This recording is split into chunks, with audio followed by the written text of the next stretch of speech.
Днес мисля да си приготвя една руска рецепта, която се казва сърники или сирники. За целта ще използвам извара, едно яйце размерел, 2 супени лъжици пшеничен гриз, сол на вкус. Това е 500 грама извара. Чуквам яйцето. Мисля да използвам този агави сироп, но вие може да използвате и захар, мед или какъвто искате подсладител по избор.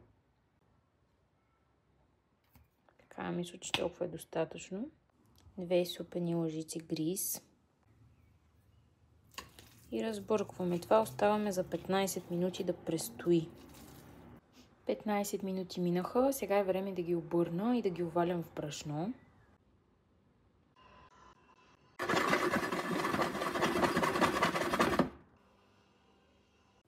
Ето това е първата. Слагам я в предварително загрято масло на тиган по 3-4 минути на страна.